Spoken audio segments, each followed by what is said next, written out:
আসসালামু আলাইকুম। সবাইকে ওপেন দ্য কুক বুক চ্যানেলের পক্ষ থেকে জানাচ্ছি স্বাগতম। চলে আসলাম আরেকটি সম্পূর্ণ নতুন ভিডিও নিয়ে। আজকে রান্না করব টমেটো দিয়ে ট্যাংরা মাছ। কে কে পছন্দ করেন অবশ্যই কমেন্ট করে জানাবেন, এবং ভিডিওটি ভালো লাগলে অবশ্যই কমেন্ট, শেয়ার, সাবস্ক্রাইব করে পাশে থাকবেন। প্রথমে আমি নিয়েছি দেশি ট্যাংরা মাছ এবং তা ভালো করে পরিষ্কার করে নিয়েছি। ট্যাংরা মাছ দেখতে কিন্তু একটু কালচে কালার হয়, আপনারা অবশ্যই ভালো করে পরিষ্কার করে নেবেন। এ পর্যায়ে কড়াইতে আমি দিয়ে দেবো পেঁয়াজ কুচি। পেঁয়াজগুলো ভালো করে আমি ভেজে নেব যেন পানিগুলো শুকিয়ে যায়। এরপরে দিয়ে দেবো তেল। যে পরিমাণ তেল খেতে পছন্দ করেন সেরকম তেল দিয়ে দিবেন। এরপরে আমি হালকা করে নেড়ে নেব।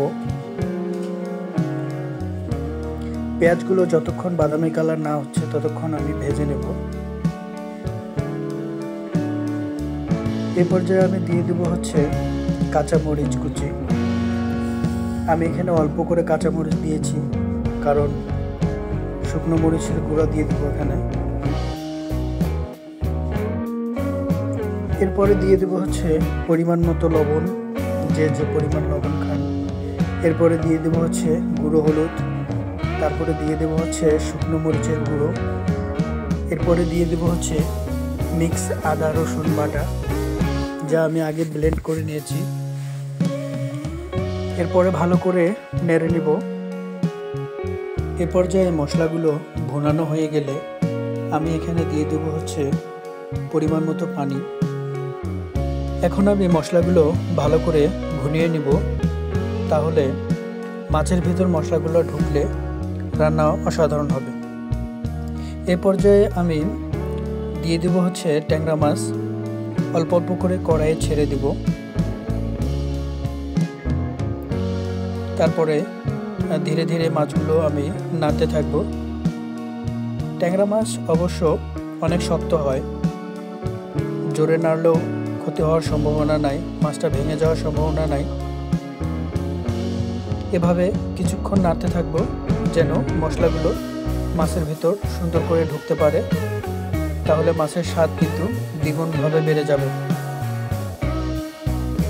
আমি কিছুক্ষণ ধরে অল্প অল্প করে সময় নিয়ে মাছগুলো নাড়তে থাকবো। এ পর্যায়ে চুলার আঁচটা হালকা করে রাখবো যেন মশলাগুলো মাছের ভিতর সুন্দর ঢুকে যেতে পারে। দেখুন মশলাগুলো মাছের মধ্যে ঢুকে যাচ্ছে ধীরে ধীরে।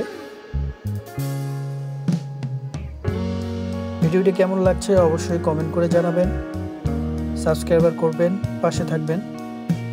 এ পর্যায়ে আমি দিয়ে দেবো সিদ্ধ করার জন্য পরিমাণ মতো পানি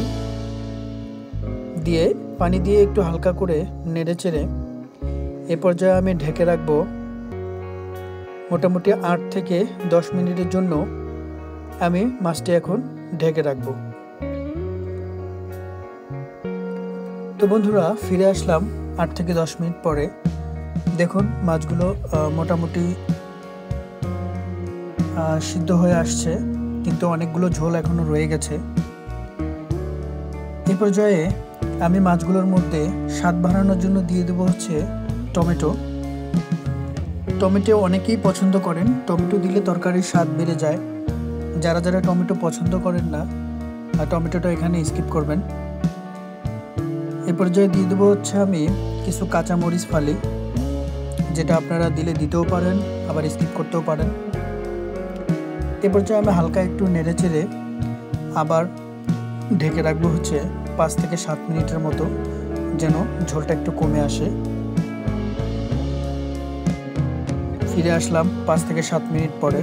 দেখুন মোটামুটি ঝোলগুলো একটু কমে আসছে এবং তেলগুলো উপরে ভেসে আসছে।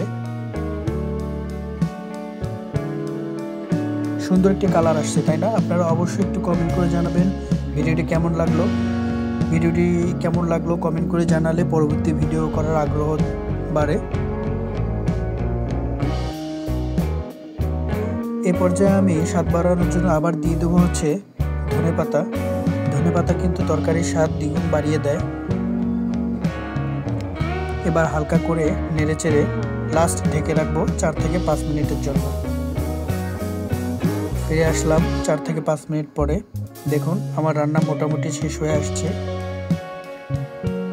যে যেরকম ঝোল পছন্দ করেন সেরকম রাখতে পারেন, আমি এরকমই রাখলাম। আপনারা আরও শুকিয়ে নিতে পারেন, আরও বেশি ঝোল রাখতে পারেন। ভিডিওটি কেমন লাগলো অবশ্যই কমেন্ট করে জানাবেন। ভালো লাগলে অবশ্যই সাবস্ক্রাইব করে পাশে থাকবেন। আজকে এখানেই বিদায় নিচ্ছি। সবাইকে শুভকামনা, ভালো থাকবেন। আল্লাহ হাফেজ।